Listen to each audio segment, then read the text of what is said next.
జై శ్రీరామ్. అందరికీ నమస్కారం. వెల్కమ్ టు న్యూస్ సెకండా. నేను మీ కస్తూరి శ్రీధర్. భారతదేశం అంటే హిందుత్వం, హిందుత్వం అంటే భారతదేశం. ఈ వేరు వేరు కాదు, ఈ దేశం హిందువుల దేశం అని చెప్పడానికి ఈ న్యూస్ ఒక ఉదాహరణ. మీకు అర్థమయ్యేట్టుగా చెప్తా. నిన్న భారతీయ ప్రజలందరూ కూడా 78వ స్వాతంత్ర దినోత్సవాన్ని ఎంతో ఘనంగా జరుపుకున్నారు.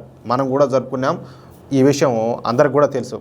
ఇందులో భాగంగానే కాశీ, ఎక్కడ వారణాసి కాశీ అంటారు కదా, ఇప్పుడు నరేంద్ర మోడీ గారు పార్లమెంట్ నియోజకవర్గం కూడా కాశీనే.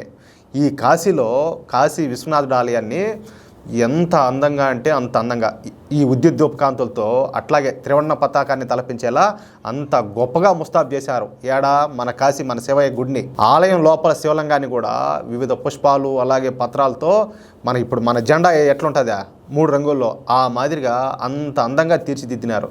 ఈ విధంగా ఆధ్యాత్మికతలను కూడా జాతీయతను జోడించి భక్తులు అట్లాగే ఆలయ నిర్వాహకులు స్వాతంత్ర దినోత్సవాన్ని ఇంత గొప్పగా జరుపుకున్నారు. అట్లాగే ఒక కాశీలోనే కాదు, మధ్యప్రదేశ్లో ఉజ్జయిని అని చెప్పేసి మీకు బాగా తెలుసు. ఉజ్జయినిలో కూడా చాలా ఫేమస్ అనమాట. ఉజ్జయిని టెంపుల్ మహాకాల్ అని పిలుస్తారన్నమాట. అక్కడ ఉజ్జయిని మహాకాల్ అంటారు. ఆలయంలో కూడా 3 రంగులు అట్లే మెరిసిపోయింది. ఇంకా చూడండి, అందుకే నేను చెప్తాంది భారతదేశము హిందుత్వం వేరు వేరు కాదు. భారతదేశం అంటే హిందుత్వం, హిందుత్వం అంటే భారతదేశము. ఇటు మధ్యప్రదేశ్లోని ఈ ఉజ్జయిని మహాకాల్ ఆలయం కూడా 3 రంగుల్లో అట్లే మెరిచిపోయిందన్నమాట.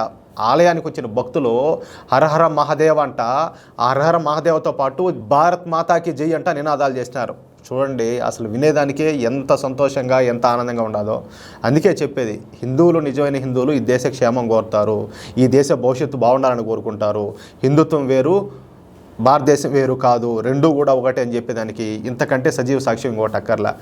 ఈ విధంగా మిగతా వేరే వాళ్ళు ఉన్నారు కదా, అక్కడ ఎన్ని చోట్ల జరిగింది, ఎవరు చేసినారో మీరు ఒకసారి ఆలోచించుకోండి.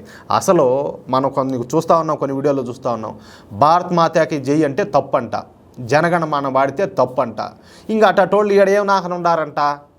వాళ్ళకి ఏ దేశాలు నచ్చితే ఆ దేశాలు దొబ్బుకొని పోవచ్చు కదా అంట. అర్థమవుతుంది మీక? భారత మాతాకి జై అనకూడదు, జనగణమన పాడకూడదు, వందే మాత్రం పాడకూడదు. ఏమీ లేని దానికి ఈడెందుకు ఉండడము? మీకు నచ్చిన దేశాలకి దొబ్బుకొని పోతే పాలేదా? అదేందో అన్నట్టు పాకిస్తాను మన భారతదేశం విడిపోయినాయి కదా ఏ స్వాతంత్రం తర్వాత.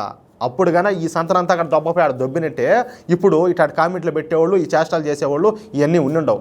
నిన్న కూడా ఒకడు మాట్లాడుతున్నాడు, ఇట్లా పిల్లల దగ్గర ఈ మారి చేపించారు, భారత్ మాతాకి జై అనిపించారంటే ఏందిరా స్వామి, ఏం చేయాలరా నాయన మిమ్మల్ని అందరినీ కూడాను. ఇప్పుడు చూడండి, హిందువులు కాదు, హిందువులు పూజించే దేవాలయాల్లో కూడా ఎంత బాగా జాతీయ భావాన్ని అలాగే దేశభక్తిని ఏ విధంగా పెంపొందించుకుంటారో ఇది పద్ధతి. కానీ ఈ కథలన్నీ ఏంది అని లే. ఈ వీడియోపై మీ యొక్క అమూల్యమైన అభిప్రాయాలను దయచేసి ప్రతి ఒక్కరు కూడా కామెంట్ రూపంలో తెలియజేయాలని చెప్పి కోరుకుంటూ, అలాగే ఈ వీడియో నచ్చితే దయచేసి లైక్ చేయడంతో పాటు మీకు ఎంతమందికి వీలైతే అంతమందికి షేర్ చేయండి. అట్లాగే ఇంతవరకు ఎవరైనా మహానుభావులారా ఈ వీడియో చూసేవాళ్ళు ఎవరైనా కూడా మన ఛానల్ సబ్స్క్రైబ్ చేసుకోకపోతే దయచేసి ప్రతి ఒక్కరు కూడా మన ఛానల్ సబ్స్క్రైబ్ చేసుకోండి, మమ్మల్ని సపోర్ట్ చేయండి ప్లీజ్. జై శ్రీరామ్.